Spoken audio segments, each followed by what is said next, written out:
Bonsoir, deuxième débat de cette soirée, toujours en collaboration avec France Bleu. Mais cette fois-ci, à mes côtés, c'est Pierre Marsat, journaliste à France Bleu La Rochelle. Bonsoir Pierre. Bonsoir Pierre. Alors, Bonsoir Laïd, bonsoir à tous. Bonsoir. Ce soir, les projecteurs sont tournés vers la première circonscription de la Charente.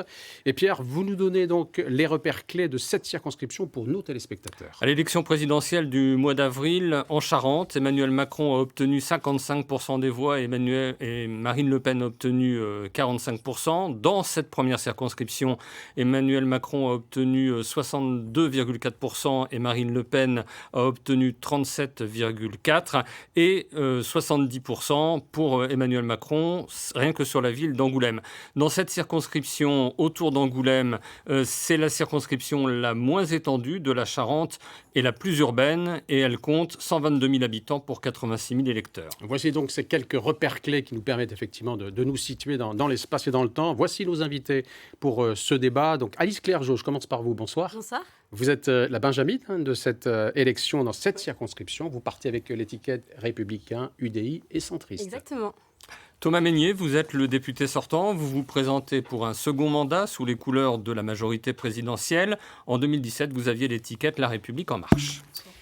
Dominique Delorgeril, bonsoir. Bonsoir. Vous présentez pour la seconde fois dans cette circonscription. En 2012, je crois que c'était avec un autre drapeau, Debout la France. Non, j'étais indépendant. Indépendant. J'étais militaire en activité à ce moment-là.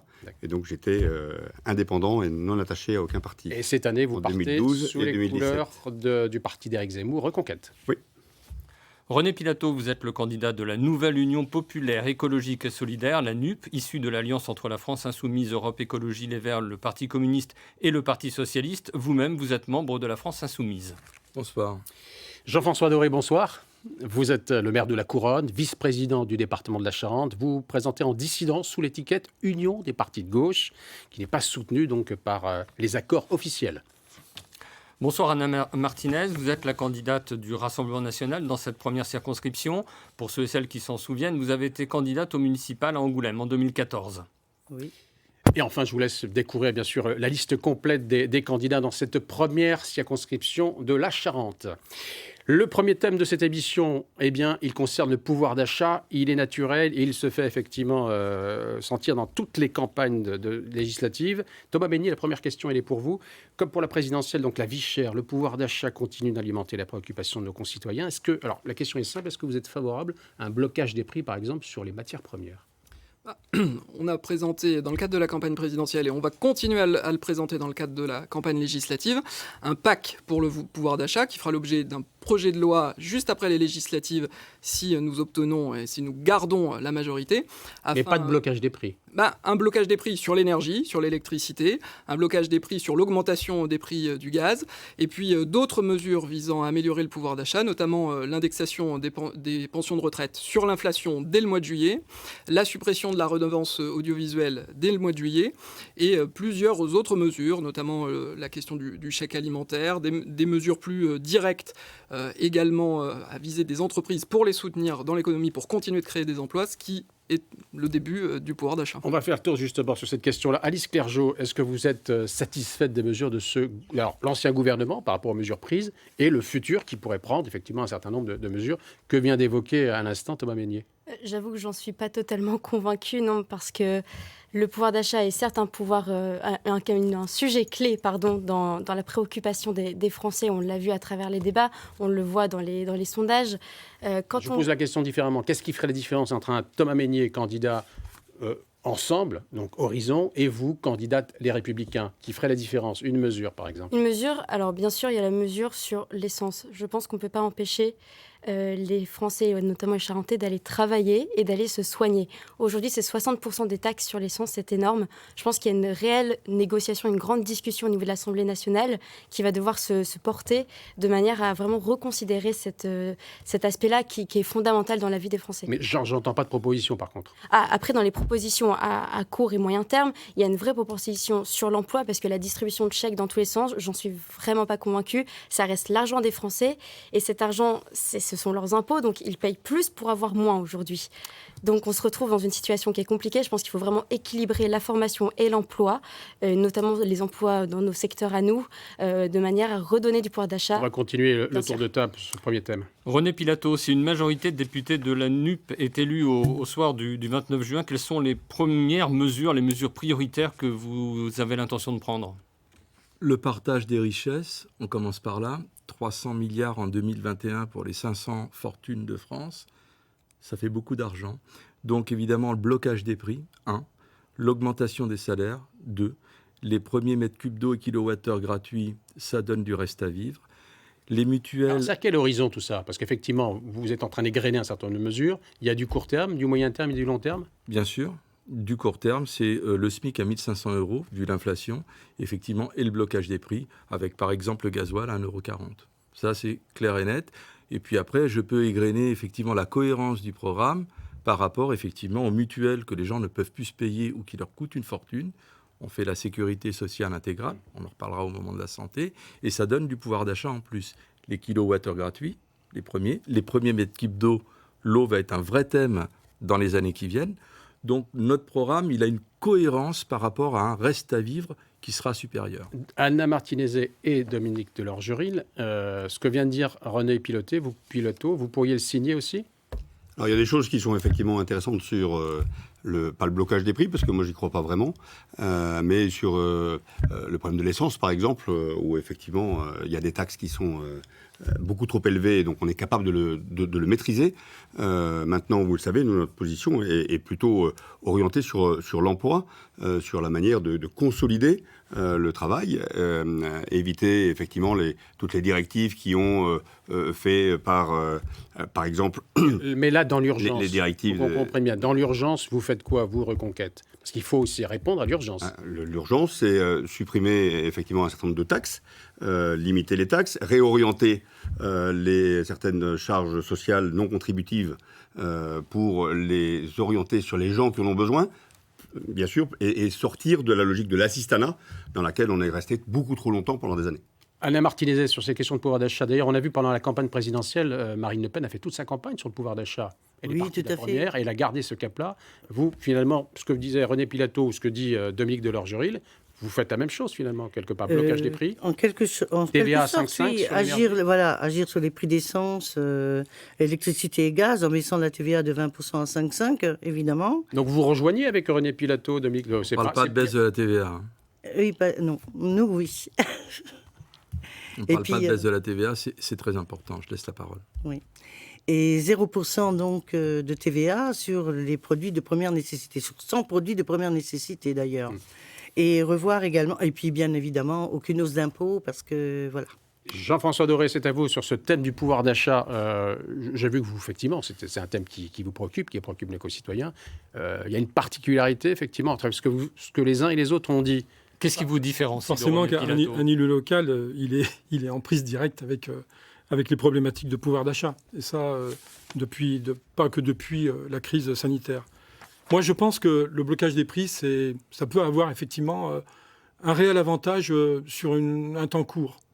Mais on sait très bien que les lois économiques disent qu'au bout d'un moment, les blocages des prix ont un effet d'évitement et un effet de pénurie. Ce que je veux dire par là, c'est que en plus, le blocage des prix, ça a un côté un peu injuste parce que ça touche tout le monde. Il ne faut pas que ça touche tout le monde. Il faut le cibler, donc c'est sur le revenu qu'il faut jouer. C'est d'abord sur le revenu, sur les bas revenus. C'est bien sûr sur les bas revenus. Quand vous pensez qu'il y a des gens qui, effectivement, au bout de 10 ans, au bout de 20 ans d'ancienneté dans des entreprises, sont à 100 €, voire 200 €. Notamment ceux qui sont légèrement au-dessus du SMIC, qui finalement... voilà, exactement, qui ont un sentiment de déclassement bien trop important. Et je termine là-dessus. Simplement, sur les tranches un peu plus supérieures, c'est-à-dire les Français moyens, les deuxième tranches et troisième tranches d'impôts, là, ça mérite une vraie vision d'une baisse d'impôts qui serait très juste, voire à refaire ces tranches d'imposition. Et ça peut être la PLF, dès 2022. Le plan de financement de la sécurité sociale. On enchaîne avec le deuxième thème, qui est aussi un thème important et qui concerne nos concitoyens, c'est la santé et les déserts médicaux. Thomas Mesnier, au cours de ces 5 dernières années, vous êtes fait un nom en tant qu'être Monsieur Santé de l'Assemblée nationale. Et alors, bien sûr, vous le savez que la question de la santé est au cœur de la préoccupation. Alors, sauf que les Français... Alors, j'ai vu effectivement, quand on vous tirez votre bilan, vous dites, grâce à moi, le numerus clausus, en tous les cas, j'ai fait exploser le numerus clausus, et j'ai fait le Ségur de la santé, j'ai amené de l'argent dans l'hôpital de Girac à Angoulême, sauf que les Français n'ont jamais eu autant de mal à se soigner, ils n'ont jamais eu autant de mal à prendre un rendez-vous chez un spécialiste, et certains même abandonnent. On a beaucoup de mal à trouver un médecin. Alors d'abord, c'est pas moi tout seul, c'est un travail collectif. Oui, mais vous le mettez dans la colonne profit et bilan. Dans lequel, effectivement, j'ai pris ma part. On est arrivé en 2017, c'est d'ailleurs le fruit de mon engagement, alors médecin urgentiste à l'hôpital d'Angoulême, dans une situation qui était très difficile et dont on savait qu'elle n'allait cesser de s'empirer, quoi qu'on fasse, dans les années qui suivaient. Alors, on a eu des mesures très fortes, notamment la suppression du numerus clausus, qui permet de passer de 8 000 à 10 900 étudiants en deuxième année de médecine depuis 2020, depuis que la loi est passée, j'en étais rapporteur. Ça va donner ses effets dans quelques années. D'ici là, on a différentes mesures qu'on doit additionner. On a créé le métier d'assistant médical. Il y en a, par exemple, dans la circonscription à Rueil-sur-Touvre. On a travaillé sur une meilleure coordination entre les professionnels de santé. Tout ça était en train de se mettre en place. C'est des mesures qui vont se voir dans 6-7 ans. Non, ça c'est d'ores et déjà des choses qu'on voit sur le terrain aujourd'hui. Je voudrais que vous réagissiez les uns et les autres sur, justement, ce bilan. Jean-François Doré. Le bilan est catastrophique. Je veux dire, Thomas Mesnier est peut-être un rapporteur, mais c'est surtout l'homme du désert médical. Enfin, il faut être vraiment un élu local et pas seulement pour se rendre compte de la détresse des gens qui maintenant ne peuvent plus se soigner ou sont obligés d'aller à Bordeaux à grands frais pour effectivement consulter un médecin ou un... Alors, donc il y a des mesures... Je ne vais pas me faire l'avocat de Thomas Mesnier, mais pour autant, est-ce qu'il fallait faire sauter le verrou du numerus clausus? Oui, mais ça, on est d'accord. Mais ça, on est d'accord. Il a voté, c'est très bien.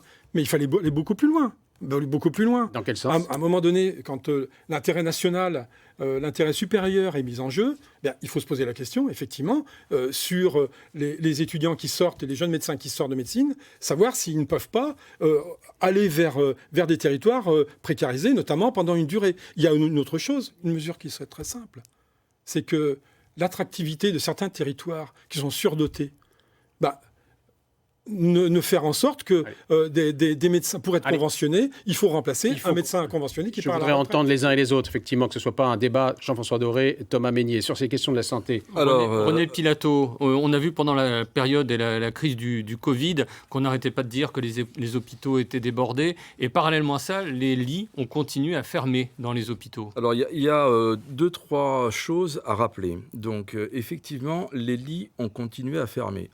180 000 départs des personnels de santé parce qu'ils sont maltraités. 2, on suspend des gens qui n'ont ni chômage, ni RSA. Ils n'ont pas de statut. Les gens qui ont été suspendus par Madame Borne, la nouvelle Première ministre.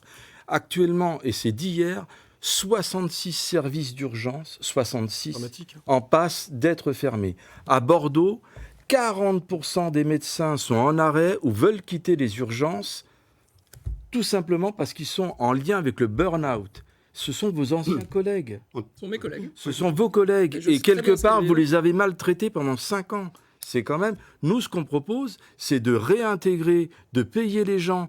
On y viendra quand même. On parle de 300 milliards là, qui ont gavé les plus riches. 5 milliards, c'est 100 000 personnes. On fait le tour de table. Alice Clergeau, Anna Martinezet et Dominique de Legendre sur ces questions de santé, rapidement, par rapport à ce qui vous différencie. Sur le numerus clausus, parce qu'il y a la question des étudiants. Aujourd'hui, les facs sont blindés, les bancs de la fac sont blindés. J'aimerais savoir comment les étudiants vont avoir la place pour pouvoir étudier correctement. Déjà, c'est une vraie question.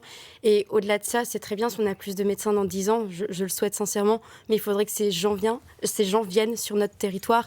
Et comment s'en assurer? Ça, c'est une vraie question. Et c'est pas avec nos maisons de santé sur le papier et qui sont vraiment des éléments de communication, parce que les maisons de santé, sur le principe, c'est très bien, mais quand il y a un médecin qui est là seulement une journée dans la semaine, ça ne rend pas du tout service à la population et on se retrouve dans ces situations, on part à Bordeaux, etc.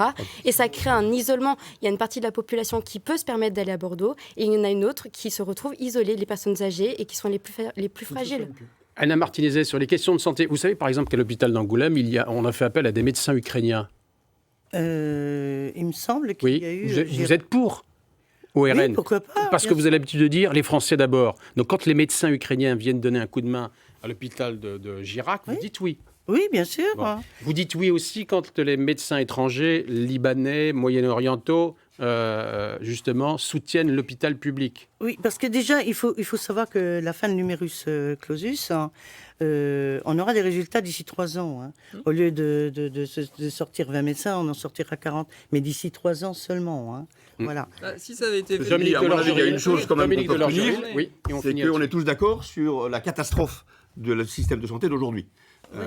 Et donc ça, c'est quand même dramatique parce qu'on ne trouve pas effectivement à pouvoir se soigner, on ne trouve pas les médecins. Quand on va aux urgences, on nous apprend que ça va être fermé pendant une certaine période.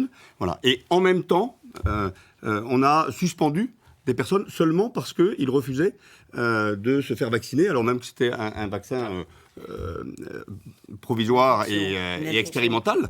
On voit bien effectivement combien 15 000 soignants qui ont été suspendus. Et certains, on leur a retiré ce qu'ils avaient pour vivre. Alors on va continuer sur la santé. Alors donc là, on peut revenir la aussi problématique sur le de l'EHPAD, des EHPAD. On a vu que la crise du Covid, les EHPAD effectivement ont connu une situation particulière, notamment la Charente. Thomas Meignet, est-ce que vous connaissez le nombre de maisons de retraite et d'EHPAD en Charente? Alors le nombre précis, je pourrais vous le redonner, je ne connais pas le nombre par cœur. Et le nombre de places en revanche, non mais c'est pas tant le sujet des places en EHPAD pourquoi je vous pose cette question que le sujet de se maintenir à domicile. Non, mais aujourd'hui, justement, les il y a une aînés enquête veulent de plus en plus rester au domicile. Une enquête nationale de l'UFC Que Choisir a montré hier qu'il y avait une pénurie de places dans les EHPAD. Alors la Charente est peut-être pas le plus touché par ce problème, mais il manque quand même une centaine de places. La Charente n'est pas le département le plus défavorisé sur le sujet. C'est une compétence d'ailleurs partagée avec le conseil départemental. Avec le vice-président qui est présent ici. L'idée, c'est quand même dans le quinquennat qui vient de créer 50 000 places d'infirmiers, d'aides-soignants dans les EHPAD et d'ouvrir 10 000 places supplémentaires en EHPAD sur le quinquennat, sur l'ensemble du territoire, mais en prenant le virage domiciliaire. On a créé la 5e branche de la sécurité sociale pour prendre en charge l'autonomie. Et donc, non, on a mis davantage de moyens, mais on pourra en reparler, pour justement prendre le virage domiciliaire et maintenir les gens au domicile en organisant les soins au domicile. Vous ne trouvez pas qu'il y a un problème avec, excusez-moi, avec l'Orpea, qui est quand même gestionnaire de plusieurs maisons de retraite, et ils ont des logiques de rentabilité et profit sur nos grands-parents. Nous sommes d'accord, et je suis le premier à avoir pris la parole en commission des affaires sociales à l'Assemblée nationale pour expliquer à Orpea qu'il ne fallait pas nous prendre pour des imbéciles. Mais c'est vous qui nous prenez pour des imbéciles, monsieur Meignet. Madame Caroline Fiat a déposé un rapport concernant les EHPAD dès le début de la mandature. Vous avez balayé ça d'un revers de main, c'est juste impressionnant. Coécrit avec une députée En Marche. Ensuite, ce que je veux dire, c'est que les EHPAD, nous voulons que justement, on ne parle pas d'or gris. Franchement, de l'or gris. Il y en a qui se font de l'argent sur nos aînés. Ça ne vous a pas fait réagir tant que le scandale n'a pas éclaté. Donc maintenant, vous faites les étonnés. Sur Orpea, simplement, si vous me permettez. Il y a quand même un organisme suprême qui est chargé de vérifier les choses dans les EHPAD. Ça s'appelle l'ARS. Et l'ARS bloque tout, vous savez. Comment on a pu en arriver là? Justement, Jean-François Deray, vous êtes ici en titre de candidat, mais vous êtes vice-président du département. On sait qu'effectivement, la problématique de dépendance, c'est les départements qui ont parti cette charge. Vous travaillez comment avec les agences régionales de santé? Visiblement, c'était pas forcément... C'est pas facile parce que ça rejoint tous les dossiers, notamment la désertification médicale. Thomas Meignet nous dit qu'il y a des choses formidables qui vont se faire à Ruelle, mais... Quelle est l'origine? Pourquoi Ruelle? Pourquoi pas un autre territoire? Il est impossible de savoir quelles sont en fait l'origine des calculs pour mettre en place les territoires les plus précarisés, les classer des autres. Moi, j'ai beaucoup de mal, et franchement, je n'ai pas pu obtenir à ce jour de réponse. Thomas de Mesnier la va vous RS. répondre. Jean-François Doré, Ça s'appelle la planification. vous Il va nous vous jouez le répertoire de l'élu local sur le plateau. Non, Mais on est non. élus tous les deux d'un territoire et on sait Non. exactement qui y a comme médecin, quelle maison de Thomas santé Mesnier, il y a fonctionne eu- bien. il y a eu- Et j'aurais il y a aimé une d'ailleurs que commission le d'enquête au conseil Sénat qui a départemental dit la fasse même des chose. propositions sur les arrêtés de zonage. Le conseil départemental de la Charente n'a pas fait de propositions. Il y a Je suis aucune- le seul élu à en il y a avoir fait. aucune Et heureusement, elles ont transparence. été suivies. Je m'en Désolé félicite pour elles. Thomas Mesnier, mais il n'y a aucune transparence à tout ce que vous racontez. Et le problème, En tous les cas, cette carte, cette zonage, elle déplaît, quel que soit Mais le écoutez, département. Elle fait pas l'unanimité. c'est pas l'élu local, c'est simplement le citoyen, là, je veux dire. C'est-à-dire qu'il y a quand même une commission d'enquête parlementaire qui a auditionné toutes les instances nationales Oui. au sujet de la détermination. Oui, mais c'est important, c'est qu'on ne sait pas, et personne n'est capable de dire statistiquement pourquoi un territoire est choisi plutôt qu'un autre. Allez, Alors on reste passe des tout de suite, Non, il nous reste cinq au minutes. Il y a des troisième. propositions à faire quand même. On aborde la dernière partie de cette émission, c'est la sécurité. Pierre, Troisième et dernier thème à évoquer, puisqu'on le disait tout à l'heure, la première circonscription de la Charente est la plus urbaine des trois circonscriptions charentaises. Et il faut donc parler de la sécurité. Thomas Mesnier, sous votre mandature, le commissariat d'Angoulême a obtenu des postes supplémentaires. Mais il y a de plus en plus de trafic de stupéfiants dans notre département. On a une politique volontariste pour remettre 10 000 postes de policiers en plus qui avaient été supprimés d'ailleurs dans les quinquennats précédents. On a donc 18 effectifs de policiers en plus sur la circonscription, ce qui permet à nos concitoyens de voir que les policiers sont beaucoup plus sur le terrain. On essaie aussi de diminuer leur charge administrative par tout un tas de mesures. Certes, il y a des problèmes, notamment de stupéfiants. On a une action de plus en plus forte contre ces trafics, mais qui prend du temps. Alors, question sur cette question-là. Alice Clergeau, Dominique Delorgeril et ensuite Anna Martinezet. Écoutez, oui, alors, tous les jours, je suis sur le terrain et j'ai eu l'occasion d'en parler avec la police il y a quelques jours. Ce qu'ils m'ont dit, c'est que la 30% d'augmentation d'atteinte aux biens et aux personnes, c'est une réalité. Contrairement à ce qu'a dit Éric Dupond-Moretti, l'insécurité est une réalité et pas seulement un sentiment. J'aimerais qu'on clarifie quand même cette position. Ensuite, je pense que ce qui est très prioritaire, au-delà des moyens, certes, pour l'équipement qui sont importants et qui doivent continuer, c'est la reconnaissance de nos policiers. Ils se lèvent tous les matins pour nous protéger. Et rien que pour ça, ils doivent avoir de la reconnaissance et une formation aussi qui va avec. Ils en ont marre de la e-formation. Ils me l'ont dit. On veut de la formation de terrain où on peut parler avec nos collègues, on peut échanger, se tester, voir comment on réagit, etc. Ils veulent du concret pour pouvoir agir correctement sur le terrain ensuite. Et ce qui peut clôturer le sujet de la sécurité de mon côté, c'est qu'après, il faut créer la chaîne avec la justice. Il y a une très bonne BD qui est sortie il n'y a pas longtemps, justement, qui explique le quotidien du tribunal d'Angoulême et qui nous montre à quel point les greffiers et tous les personnels sont des pépites ultra importante, Avec mais le peu de moyens dont ils avec le disposent. peu de moyens. Et justement, ces moyens, c'est là où il va falloir Dominique investir. Delorgeril, Il leur manque du sur temps ces aussi. questions. Ce que j'ai dit sur la sécurité, certes, il y a effectivement l'organisation de la justice qui est importante, ne serait-ce que l'application des lois, avec des peines planchées, avec une volonté réellement de s'attaquer au problème et de le résoudre. Maintenant, la sécurité, c'est pas seulement la sécurité dans les villes. Aujourd'hui, on a la guerre en Ukraine qui menace la sécurité en Europe. Oui, mais là, revenons Oui, sur- mais, non, mais ça, il y a une revenons vraie à votre sécurité. circonscription, Parce que là, globalement, les électeurs qui vont voter qu'est-ce que pour font vous, les sont des députés électeurs aujourd'hui? Ben oui, mais les électeurs, est-ce qu'ils se de votre préoccupent circonscription. pas aujourd'hui de ma circonscription? Est-ce qu'ils ne se préoccupent pas de la guerre en Ukraine et de savoir si nous tous, Français, au travers des parlementaires, on partage cette responsabilité énorme de fournir de l'armement lourd dans ce conflit qui nous fait partager cette logique. Alors, et aujourd'hui, quand on voit avec en plus cette orientation de la Suède et de la Finlande de s'ouvrir à l'OTAN, Dominique j'imagine Delorgeril, on va- je voudrais qu'on revienne aux Donc ça, c'est préoccupations, un débat parlementaire. préoccupations quotidiennes de nos Est-ce que vous avez citoyens. parlé au Parlement. Anna, Voilà, non, est-ce qu'il y a un débat non, il y a un vote Dominique Delorgeril. La volonté de la France. Réponse d'Anna Martinez sur les questions d'insécurité dans la Effectivement, première circonscription. L'insécurité est vraiment incontestable. Drogue, vol, agression physique. Qu'est-ce que vous proposez au Plus de Rassemblement 55% national? qui Qu'est-ce que vous n'osent même proposez, pas par sortir exemple le soir. Et par exemple, les policiers municipaux sont armés. Les policiers connaissent les dealers en plus, mais on ne leur donne pas ni les moyens ni les ordres pour intervenir. Et il faut mettre fin au laxisme de l'État et fin à l'immigration massive aussi. René Pilato, voilà. vous aimez la police? Oui, nous aimons la police et nous la rencontrons. Parce que parfois on Monsieur, entend mon des fils est choses un policier, peu... nous la je sais de quoi je rencontrons. parle, voilà. Nous la rencontrons et il nous parle vraiment de regretter qu'il y ait eu de supprimer la police de proximité. La légalisation du cannabis, ça permettrait effectivement de récupérer 80% de leur temps pour faire autre chose. Donc oui, nous sommes pour une meilleure formation de cette police, redévelopper la police de proximité, et faire en sorte effectivement qu'on parle aussi de l'insécurité alimentaire, sanitaire. Il y a d'autres sujets. Il y a des gens qui dorment dehors, 300 000 SDF, il y en avait 150 000 au début de la mandature. René Pilato, je finis. René Pilato, finissez parce que Jean-François Noré doit conclure sur cette table et on presse parmi la fin de ce ces débat. 300 000 SDF, il y a des gamins qui dorment dehors. Ça, c'est de l'insécurité aussi. Jean-François Doré, vous êtes aussi le maire de la Couronne, donc la question de l'insécurité, vous connaissez, non? Oui, par exemple, on peut revenir à ce qui s'est passé hier, dans la nuit, où un policier a été percuté par un véhicule.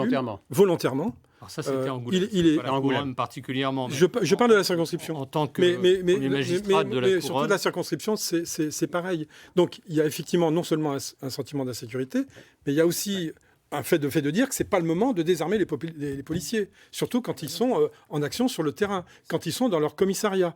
Donc, je veux dire, moi, j'apporte mon soutien effectivement aux policiers parce qu'aujourd'hui, je pense qu'il y a des policiers qui ont la peur au ventre. C'est un grand mensonge, le désarmement. J'aimerais dire que le désarmement concerne... Merci. Non, les tasers, les grenades de désencerclement... Je suis obligé de conclure. Il reste 30 secondes. Malheureusement, je suis désolé. Pas les armes de service. Allez, le désarmement ne concerne pas les armes de service. Allez, c'est le mot de la fin. C'est la fin de ce débat femmes, on en a pas parlé. concernant la première circonscription de la Charente. Merci à vous, en tous les cas, d'y avoir participé.